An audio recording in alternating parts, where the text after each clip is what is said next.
গ্রাম বাংলার অপরূপ সৌন্দর্য, ফুল, ফসল, সবজি, চারপাশটা কত সুন্দর সবুজে ঘেরা। আহ, কি সুন্দর দৃশ্য! দেখলে চোখ জুড়িয়ে যায়, মনটা ভরে যায়। আমরা আমাদের প্রকৃতির কাছে ঋণী। আমরা সবসময় আমাদের প্রকৃতির প্রতি অনেক অবহেলা অযত্ন করি, যার জন্য আমাদের পরিবেশ, প্রকৃতি, ফুল, ফসল দিন দিন হারিয়ে যাচ্ছে। আমরা আগের মতো ফুল, ফসল, সবজি উৎপাদন করতে পারছি না। আমরা আমাদের প্রকৃতিকে নষ্ট করে ফেলছি নিজেরাই। অতিরিক্ত মাত্রায় রাসায়নিক সার ব্যবহার এবং পরিবেশের জন্য ক্ষতিকর রাসায়নিক ব্যবহারের ফলে আমাদের ফুল, ফসল, প্রকৃতি দিন দিন হারিয়ে যাচ্ছে। আমাদের ঐতিহ্যবাহী সবজিগুলি এখন আর আগের মতো উৎপাদন হয় না। বিভিন্ন পোকামাকড়ের আক্রমণ হয়, যার জন্য ফসল উৎপাদন অনেকই কমে গেছে। আমরা যদি ন্যাচারাল পদ্ধতিতে সবজি উৎপাদন করি, তাহলে হয়তো এই সমস্যাগুলি অচিরেই চলে যাবে। এই সবজি খেতে আমরা ব্যবহার করেছি প্রাকৃতিক সার, কেঁচো সার, গোবর সার, অন্য কিছু ব্যবহার করা হয়নি। আলহামদুলিল্লাহ, ফলন আসা শুরু হয়েছে।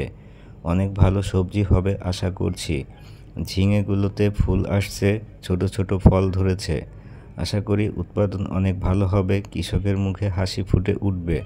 আপনারা দোয়া করবেন যেন প্রাকৃতিক কোনো দুর্যোগে আমাদের ফসলগুলি নষ্ট হয়ে না যায়।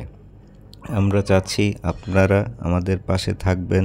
পরিবেশ, প্রকৃতি এবং জীববৈচিত্র্য রক্ষার্থে সকলেই আমরা চেষ্টা করব যেন কোনোভাবেই আমাদের পরিবেশ, প্রকৃতি নষ্ট না হয়। আমরা পরিবেশের প্রতি যত্নশীল হব। আমাদের চারপাশে ছোট ছোট জীবজন্তু আছে, আমরা তাদের প্রতি যত্নশীল হব।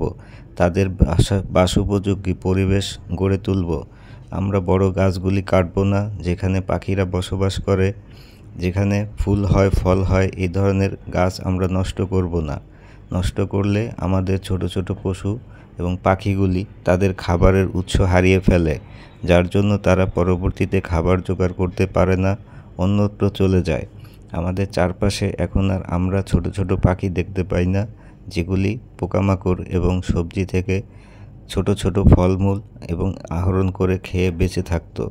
তাই আমরা সবাই চেষ্টা করব আমাদের চারপাশের পরিবেশকে রক্ষার্থে পাখি এবং ছোট জীবজন্তুর প্রতি যত্নশীল হতে, যেন তারা কোনোভাবেই তাদের খাবার উৎসগুলো হারিয়ে না ফেলে। তাদের খাবার উৎসগুলো আমরা সংরক্ষণ করব। তাদের জন্য আমরা ছোট ছোট ফলের গাছ লাগাতে পারি, যেগুলো থেকে তারা তাদের জীবন ধারণের জন্য খাদ্য সংগ্রহ করতে পারবে। ধন্যবাদ সবাইকে ভিডিওটি দেখার জন্য। সবাই আমার জন্য দোয়া করবেন।